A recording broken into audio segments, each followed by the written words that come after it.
Hi all welcome to Blasters arena. ISLുമായി ബന്ധപ്പെട്ട സുപ്രധാനമായ വിവരങ്ങൾ കഴിഞ്ഞ ദിവസങ്ങളിലായിക്കൊണ്ട് പുറത്തേക്ക് വന്നിരുന്നു.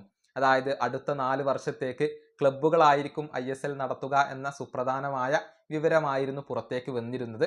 പക്ഷേ ഇക്കാര്യത്തിൽ ഒരു ക്ലാരിറ്റി ഓൾ ഇന്ത്യ ഫുട്ബോൾ ഫെഡറേഷന്റെ ഒരു ഒഫീഷ്യൽ നൽകിയിട്ടുണ്ട്. മാധ്യമങ്ങൾ ഇക്കാര്യം റിപ്പോർട്ട് ചെയ്തിട്ടുണ്ട്. അതായത് 2 വർഷത്തേക്ക് മാത്രമാണ് അനുമതി നൽകിയിട്ടുള്ളത് എന്നാണ് ഫെഡറേഷന്റെ ഒരു ഒഫീഷ്യൽ പറഞ്ഞിട്ടുള്ളത്. മാത്രമല്ല ഫെഡറേഷന്റെ ഒരു മേൽനോട്ടത്തിൽ തന്നെയായിരിക്കും ISL നടക്കുക എന്നുള്ളത് കൂടി അദ്ദേഹം പറഞ്ഞിട്ടുണ്ട്. അദ്ദേഹത്തിന്റെ വാക്കുകൾ ഇങ്ങനെയാണ്: കൊമേഴ്ഷ്യൽ പാർട്ടിന്റെ ചാർജ് ക്ലബ്ബുകൾക്കായിരിക്കും, പക്ഷേ എല്ലാം ഞങ്ങളുടെ മേൽനോട്ടത്തിലായിരിക്കും. ലീഗ് അത് ഫെഡറേഷന്റേത് തന്നെയായിരിക്കും, അക്കാര്യത്തിൽ മാറ്റമൊന്നുമില്ല. ക്ലബ്ബുകളുടെ താല്പര്യപ്രകാരമാണ് അവർക്ക് ലീഗ് നടത്താനുള്ള അനുമതി നൽകിയത്. കാരണം പല ക്ലബ്ബുകളും ഇപ്പോൾ നഷ്ടം നേരിടുന്നുണ്ട്. 2 വർഷത്തേക്ക് മാത്രമാണ് ഇപ്പോൾ അനുമതി നൽകിയിട്ടുള്ളത്. അതിനുശേഷം ഞങ്ങൾ പരിശോധിക്കും.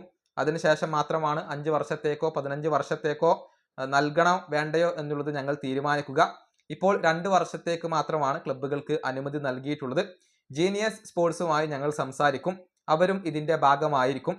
ഫെഡറേഷനും ക്ലബ്ബുകളും ജീനിയസ് സ്പോർട്സും ചേർന്നുകൊണ്ടാണ് ലീഗ് നടത്തുക. എന്നാൽ ബ്രോഡ്കാസ്റ്റ് അത് ടെൻഡർ വഴിയാണ് നൽകുക.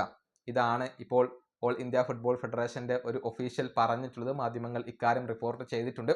ബ്രോഡ്കാസ്റ്റിംഗ് ടെൻഡർ വിളിക്കും. അതിൽ ഏറ്റവും വലിയ തുക ആരാണോ വാഗ്ദാനം ചെയ്യുന്നത് അവർക്കാണ് ബ്രോഡ്കാസ്റ്റിംഗ് റൈറ്റ്സ് ലഭിക്കുക. ഏതായാലും 2 വർഷത്തേക്ക് മാത്രമാണ് ലീഗുകൾക്ക് അനുമതി ലഭിച്ചിട്ടുള്ളത്. അത് വിജയകരമായി നടന്നാൽ മാത്രമാണ് പിന്നീട് കൂടുതൽ വർഷത്തേക്കുള്ള അനുമതി ക്ലബ്ബുകൾക്ക് ലഭിക്കുകയുള്ളൂ. ഈ വീഡിയോ അവസാനിപ്പിക്കുന്നു. അടുത്തൊരു വീണ്ടും കാണാം.